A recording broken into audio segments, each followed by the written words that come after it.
আমরা দারুণ একটা টেকনিকের মাধ্যমে এবং সহজ একটা পদ্ধতিতে আমরা 15 এর নামাতা শিখব।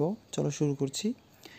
তো যেহেতু 15 নামাতা আমরা 5 একে 5 অর্থাৎ 5 দিয়ে শুরু করব, ঠিক আছে। এই 5 এর সাথে যখন আমরা 5 যোগ করব তাহলে হবে 0।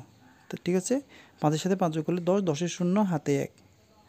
এরপর আবার 0 এর সাথে 5 যোগ করলে হবে 5 এবং 5 এর সাথে 5 যোগ করলে হবে 10, 10 এর 0 বসবে, হাতে থাকবে 1। তো এরপর আমরা 0 এর সাথে আবার 5 যোগ করলে হবে 5, 5 এর সাথে 5 যোগ করলে আবার হবে 10, 10 এ আমরা 0 বসাবো, এখানে হাতে থাকবে 1।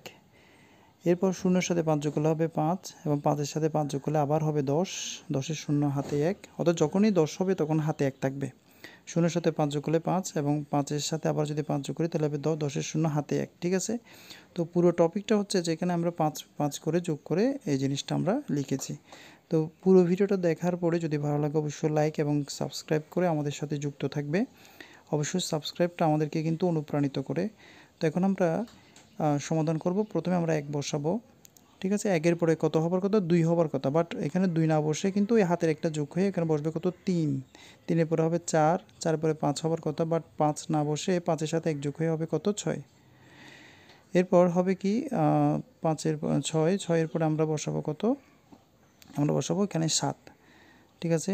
7 এর পরে 8 বসার কথা, বাট 8 না বসে 8 এর সাথে হাতের 1 যোগ করে হবে 9, 9 এর পরে হবে তোমার হচ্ছে কত? 10, 10 এর পরে হবে 11, কিন্তু 11টা না বসে যেহেতু হাতে 1 ছিল তাহলে 11 এর সাথে হাতে 1 যোগ হয়ে হবে 12, 12 এর পরে হবে তোমার হবে কত? 13, ঠিক আছে। 12 এর পরে কত হবে? 13, 13 এর পরে হবে 14, বাট এখানে যেহেতু হাতে 1 ছিল সেজন্য হাতে একটা যোগ হয়ে তোমার 14 এর সাথে হাতে একটা যোগ হয়ে হবে কত? 15, ঠিক আছে। এই ধরনের আরও নামাতা পাওয়ার জন্য আমাদের প্লেলিস্টে যোগাযোগ করতে